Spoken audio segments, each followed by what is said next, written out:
Hello friends, hold up, because what just went down inside Yankee Stadium is gonna leave you speechless. Jay-Z didn't just open a concert, he ambushed the entire culture with a moment nobody saw coming, and the whole internet is on fire right now trying to process what they witnessed. Before HOV even touched the microphone, the Bronx got gutted by a video so personal, so intimate, so unexpected, that grown men in fitteds were losing their minds in real time. Your jaw is about to hit the floor when you find out what Beyonce did to him on camera before the show, who obliterated that stage next, and why one specific haircut has hip-hop convinced HOV is about to go nuclear again. And the casual fans crying online because they didn't get their little TikTok moment? Bruh, read the room. This night wasn't for you. Before we dive deep into this madness, smash that like button right now, hit subscribe, and turn on notifications because trust me, you do not want to miss what's coming next. This one's about to break the internet, let's get into it. So here's the trigger. Sean Carter, Jay-Z, HOV himself, kicked off night one of the Jay-Z 30 residency celebrating the 30th anniversary of Reasonable Doubt. And he opened the entire show with a cinematic black and white video of Beyonce, giving him a fresh Caesar fade inside Yankee Stadium. This all went down Friday, July 10th, in the Bronx, streamed everywhere from Instagram to X to every hip-hop platform online. And the doubters who thought a 30-year-old album couldn't fill 3 nights? Y'all can go ahead and delete those tweets now. Because what came next, from a surprise Beyonce duet to Nas walking out to Blue Ivy on the keys, buried every last critic under an avalanche of receipts. Every surprise guest at Jay-Z's Yankee Stadium concerts today. Alright, let's get into the receipts, because night one was stacked with moments, and each one needs to be broken down properly. Receipt number 1, the haircut video. According to People magazine's report on the show, before HOV ever stepped onto that stage, the giant stadium screen started rolling a cinematic black and white clip of Beyonce shaving off his long locks inside an empty Yankee Stadium.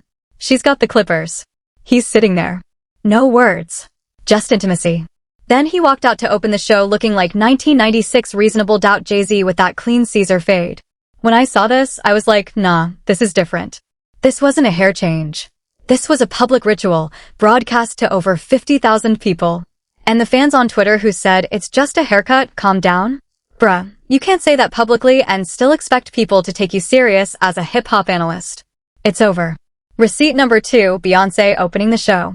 Per Variety's report on July 10th, Jay opened with Can't Knock the Hustle, and everybody in that building was waiting to hear Mary J. Blige's hook. That's who sang it on the original 1996 record. Instead, Beyonce casually walks out.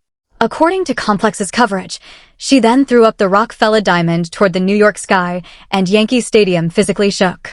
When I watched the footage back, I had to rewind 3 times. Because Beyonce subbing in for Mary J. Blige on a Reasonable Doubt classic inside Yankee Stadium on the 30th anniversary, that's not a surprise guest. That's a historic coronation. And the people online whining Beyonce stole the show? Bro, they're married. She IS the show sometimes. Deal with it. Receipt number 3, Nas walking out. Complex reported that Jay brought out Nas, yes, that Nas, the Queensbridge King, his former blood rival, to perform a medley including Dead Presidents, The World Is Yours, and Newark State of Mind. 2 New York legends who spent years at war, standing shoulder to shoulder in the Bronx. When I saw this, I literally paused the video. Because if you followed hip-hop through the early 2000s, you know how unthinkable this used to be. That's when I said, nah, this is beyond a concert. This is hip-hop reconciling with itself. And the corny beef purists online still trying to reignite that dead war?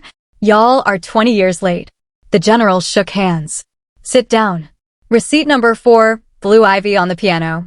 Per multiple reports including Revolt and Rolling Stone, during Feelin It, Blue Ivy Carter, 14 years old now, walked onto the stage, sat down at the piano, and played the keys live while her father performed. Jay looked over like a proud father. The crowd gave her one of the loudest ovations of the entire night. When I watched this back, I honestly got a little emotional. Because we watched this kid grow up at award shows holding tiny hands, and now she's playing piano at Yankee Stadium in front of tens of thousands. That's legacy in real time. And the trolls in the comments saying, Nepo baby? She wasn't lip-syncing, bro. She was playing. Sit this one out. Receipt number 5, Jaz-O. Yahoo Entertainment and Complex both confirmed that Jay brought out Jaz-O, his original mentor, the man Sean Carter got the J in his name from, to recreate his verse on Bring It On. When I saw Jaz-O walk out, I lost it. Because HOV could have kept that moment low-key. Instead, he put his mentor on the biggest stage in America and gave him his flowers publicly. That's the difference between a rapper and a king. And the casual fans who left the show early and missed this? Y'all didn't deserve to be there anyway. Real ones know what Jaz-O means to this story. Receipt number 6, Empire State of Mind finale. The Revolt recap confirmed Alicia Keys joined Jay for the encore of Empire State of Mind, closing out the entire night. The stadium sang every word. It was full circle, the same duo that performed this same song at Yankee Stadium during the 2009 World Series, back inside those walls for a residency celebrating 3 decades of a New York legend. My reaction? Chills. Straight up. Now that we've got the receipts on record, let's connect the dots nobody else is connecting. Jay-Z brings out Nas at Yankee Stadium. Complex. Alright, now here's where the story gets crazy, because the context behind Night 1 is bigger than the concert itself. The timeline nobody's discussing. Reasonable Doubt dropped June 25, 1996. This residency landed July 10, 2026, exactly 30 years and 15 days after that debut album hit shelves. But here's the pattern nobody's asking about. HOV held out on a full Reasonable Doubt tribute for 3 decades. He could have done this at 10 years, 20 years, 25 years. He waited until 30. Why? Because 30 is the number that separates a classic from a cultural monument. That's calculated legacy building at its finest. Behind-the-scenes relationships. Remember that haircut video? It dropped before any song played. That's not choreography, that's marriage. Because per People's reporting, Beyonce had already documented Jay's hair journey in her A Wrinkle in Time project, where she reportedly explained that many of HOV's hairstyle choices carry personal meaning, including the fact that he grew his hair out to support Blue Ivy's confidence in her natural curls. So this haircut wasn't cosmetic. It was a father-daughter mission ending, and the video was Beyonce publicly closing that chapter. Here's what nobody's asking. Why reveal that intimate moment on the biggest stage of his career? Because HOV doesn't do accidents. Everything means something. The Nas reconciliation isn't new. Look, Nas and Jay have been on good terms since 2005 when HOV brought him out at I Declare War. But per one of the Reddit posts and confirmed by multiple outlets, Nas even reportedly curated a playlist of his favorite Jay-Z songs specifically for these Yankee Stadium shows. That's not a guest appearance. That's active co-creation. Y'all didn't notice this though. The one Nas song they performed together was Success from American Gangster.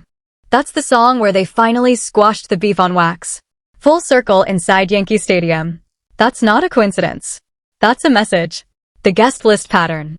Per Consequence and Complex's set list reports, Night 1 featured Beyonce, Blue Ivy, Nas, Alicia Keys, Memphis Bleek, Ja Rule, Cameron, Jim Jones, and Jaz-O. Now here's the crazy part. Look at that guest list. Family, Beyonce, Blue Ivy. Rival turned peer, Nas. Rockefeller Family, Memphis Bleek. Harlem/Dipset, Cameron, Jim Jones. Murder Incorporated, Ja Rule. Original mentor, Jaz-O. Contemporary collaborator, Alicia Keys. That's not a random lineup. That's every era of New York hip-hop that Jay-Z touched, all in one room. This connects to something way bigger. HOV wasn't just celebrating an album. He was hosting a New York rap summit. The Rockefeller Diamond moment. When Beyonce threw up that Rockefeller Diamond toward the New York sky, that gesture wasn't just fan service. Rockefeller Records, the label Jay co-founded with Dame Dash and Kareem Biggs Burke, was born because major labels initially wouldn't sign Reasonable Doubt Jay. He built his own empire. Beyonce throwing up that diamond in Yankee Stadium is a woman honoring the exact underdog origin story that made her husband. That's not a concert bit. That's a love letter to his entire career arc. The fan backlash timing. As shown in the video reactions online, some fans are complaining about long lines, sound issues, and non-Jay-Z fans in the crowd. But here's what those complaints miss. Papa Sean's reaction video and similar creator commentary called out how many fans came just for Beyonce and left before the encore. That's amateur hour behavior at a legacy show. HOV literally announced they were playing Reasonable Doubt, the whole album, and casuals still walked out early? That's on you, not on HOV. But here's where it gets even more insane. The details nobody else caught. Jay-Z set lists from each night. Complex. Alright, now we're going forensic. Because Night 1 had layers that most people didn't catch on the first watch. Forensic layer number 1. The video choice was a message. Now check this out, nobody's talking about the fact that the opening video was in black and white. Not color. Not modern. Black and white. This means HOV intentionally referenced the aesthetic of the original Reasonable Doubt era, that grainy, cinematic, 1996 mafioso rap visual language. This changes everything because it means the haircut wasn't just about looking clean, it was about time travel. He wasn't opening a concert. He was resurrecting a version of himself. And the surface-level fans watching who thought cool video? Y'all missed the whole thesis. That's embarrassing on a whole new level. Forensic layer number 2, the silence before the shave. Zoom in on that clip. Beyonce doesn't say a word during the video. Neither does Jay. In an industry where every couple over-explains their relationship on Instagram, this moment was pure silent intimacy. Here's what that actually means: the most private couple in music let 50,000 people watch a marriage moment without commercializing it. No caption. No lyric overlay. No music at first. Just clippers and trust. This connects to a bigger pattern. The Carters share only what they choose and always on their terms. And the parasocial fans who think they know this couple? Nah, you just watch them show you nothing while showing you everything. Forensic layer number 3, Beyonce's Yeah B. Ad-lib. Per Instagram footage from the show, during Can't Knock the Hustle, Beyonce casually dropped a yeah, B, ad-lib. Sounds small, right? Nah. Here's the decode. That's a direct callback to Mary J. Blige's original vocal energy on the 1996 track. Beyonce wasn't replacing Mary. She was honoring Mary while asserting her own presence. That's the difference between covering a song and rebuilding a moment. And the fans arguing online about whether Bey did it better than Mary? Y'all completely missed that she was paying respect, not competing. If Beyonce had half a functioning brain cell, oh wait, she has all of them. She knew exactly what that ad-lib meant.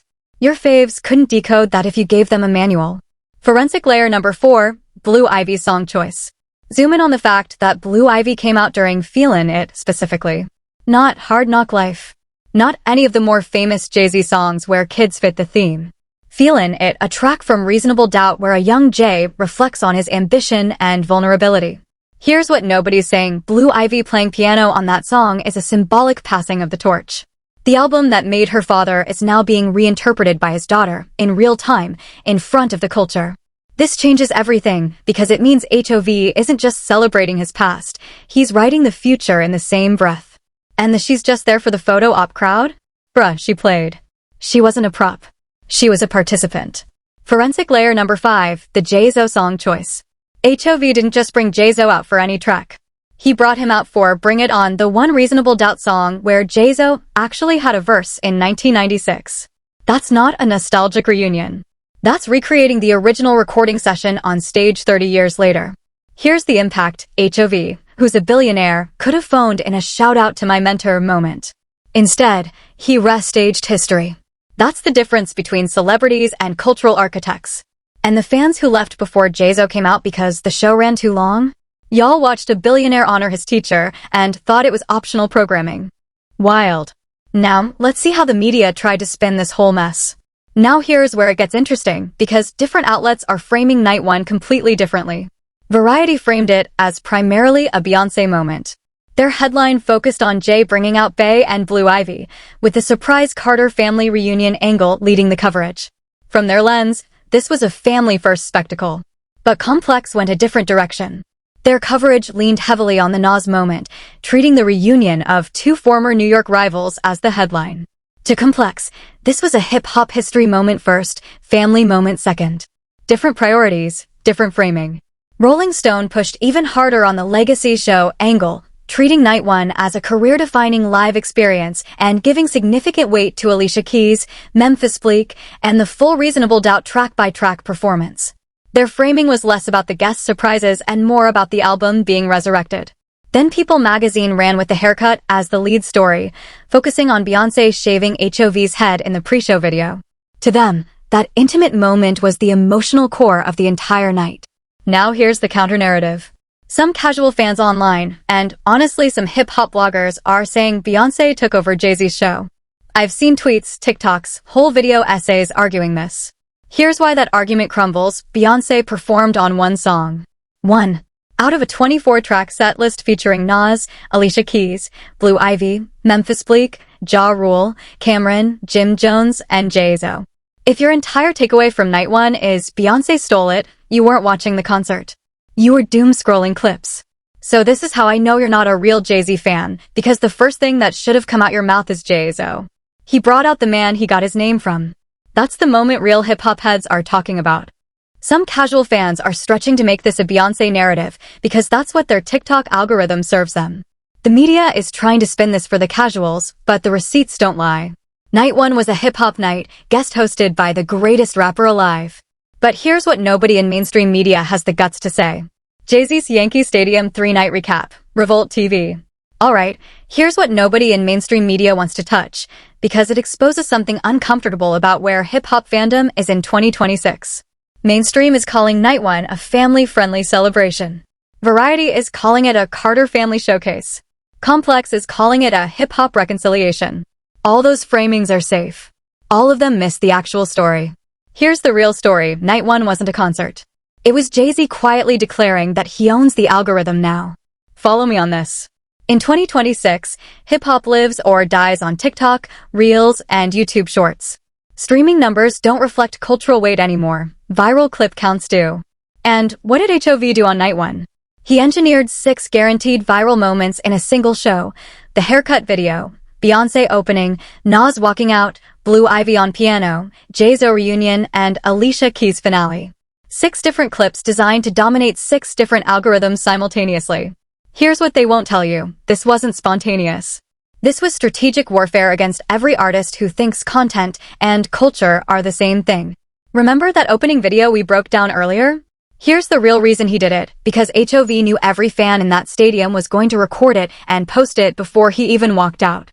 That video was designed to hit Twitter, Instagram, and TikTok in under 60 seconds. He didn't just open a concert. He seeded a viral campaign using his own concert as the distribution channel. Now think about the current state of hip-hop. Half the young rappers today are struggling to sell out club shows. Some legacy artists can't fill 5,000 cap venues. And HOV, at 55 years old, with an album from 1996, sold out Yankee Stadium 3 nights in a row. 3 nights. Here's the pattern nobody's calling out. The industry has been telling us for years that album cycles are dead, streaming killed the concert experience, and nostalgia doesn't sell. HOV just demolished all 3 of those talking points in one weekend. And every label executive currently pushing content-first strategies just got exposed as a fraud. Because the actual formula for cultural permanence isn't TikTok dances or 15-second hooks. It's investment. Build a body of work that people will still care about 30 years later, then deliver the moment they've been waiting 3 decades for. The industry critics who've been writing HOV off since 444? Y'all are playing checkers while HOV is playing 4D chess in a jet stream. Every move he made on night one was predicted weeks in advance by his team. The haircut, the video, the guest order, the set list, the encore, all choreographed. And meanwhile, the culture is watching artists half his age fumble their moments daily. Here's the savage truth. Some rappers this year won't get 50,000 fans to care about their entire catalog. HOV got 50,000 fans to lose their minds over an album released before some of them were born. That's not just longevity. That's cultural gravity. And the streaming era artists who think their playlist placements make them legends? Bruh, nobody's throwing you a 30-year residency in 2050. Because a 30-year residency requires 30 years of relevance. And relevance requires actual artistry, not algorithmic exploitation. Then there's the media narrative that Beyonce saved the show. Some outlets are stretching to make her the headline because it drives clicks. Let me be crystal clear, Beyonce didn't save anything. She blessed a moment that was already historic. She's HOV's wife, his creative partner, and a legend in her own right. But this was his night at his stadium, celebrating his album. And the writers trying to spin this into a Beyonce takeover are doing what mainstream music media has been doing for decades, using women's star power to overshadow black male artistry when the moment is inconvenient. That's not journalism. That's manufactured narrative. The wildest part? HOV didn't say a word to counter any of this. Because he doesn't need to. The receipts speak for themselves. Yankee Stadium sold out. The viral clips are dominating every platform. His mentor got his flowers. His daughter got her moment. His wife got her rock diamond. His rival became his brother. His city became his choir. And the critics who spent the last 5 years saying Jay-Z's era is over? Y'all watched him single-handedly restart the culture in 3 hours and are still not gonna admit you were wrong. That's the problem with modern hip-hop discourse. Everyone wants to sound smart on Twitter, but nobody wants to actually study the tape. And that's the truth they'll never put on the front page. So the real question is, what happens next? Buckle up, because it's about to get wild. Alright, let's talk about what's coming. Because Night 1 wasn't the finish line, it was the starting gun for something much bigger.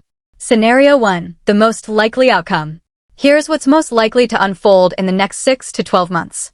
That Caesar fade isn't a coincidence, and hip-hop fans are already connecting the dots.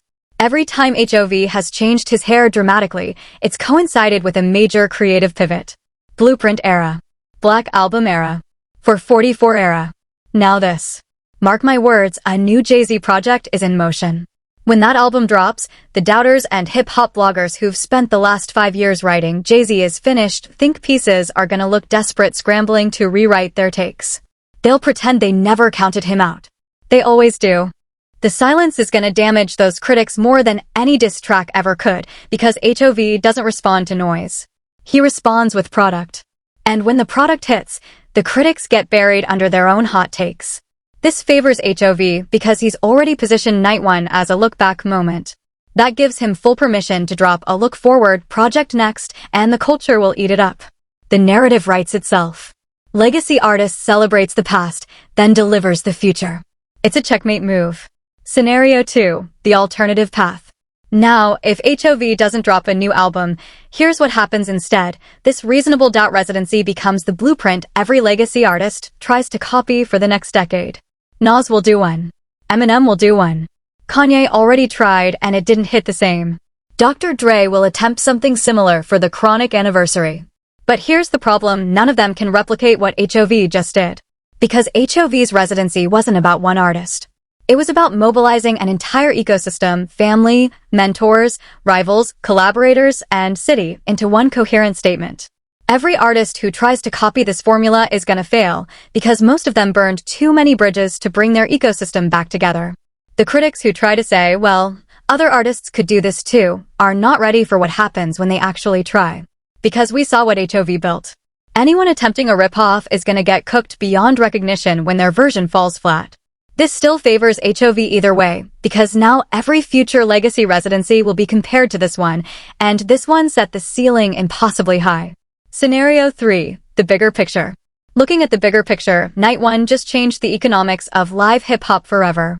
Because HOV proved that a 30-year-old rap album can sell out a stadium 3 nights in a row. That's not just a Jay-Z win.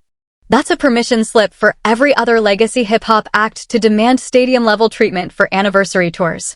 But here's the twist, the industry gatekeepers who've been telling rap acts they can only do arenas because hip-hop doesn't sell stadiums like rock just got their entire business model exposed as a lie. Yankee Stadium, 3 nights, a hip-hop album from 1996. That's not a fluke. That's proof. 5 years from now, this will be the case study taught in every music business class about how catalog value works in the streaming era. And the executives who've been lowballing hip-hop legacy artists on tour deals? Y'all are watching your entire negotiating position collapse in real time. The doubters who've been shouting hip-hop is dying for the last 3 years are watching the culture move on without their commentary, and there's nothing they can do to stop it. Because the culture doesn't need their permission to celebrate itself. Whatever unfolds from here, one thing is crystal clear, the critics, the doubters, and the hip-hop is dead crowd already lost this war. They just don't know it yet. And HOV? He's already 3 moves ahead. Nights 2 and 3 of this residency haven't even fully played out yet. There's more coming. More guests. More moments. More history. The only question left is who's paying attention and who's still scrolling past. Alright friends, that's the full breakdown, the truth nobody else had the guts to tell you. If this exposed something you didn't know, do me one favor, smash that like button so this video reaches every real hip-hop fan out there. Hit subscribe right now and ring that notification bell, because the next story we're dropping is even crazier, and you do not want to miss it. Drop a comment below telling me whose side you're on, I read every single one. And if you want more truth bombs like this, click on one of these videos on your screen right now. Trust me, you're gonna want to see what we uncovered next. Peace.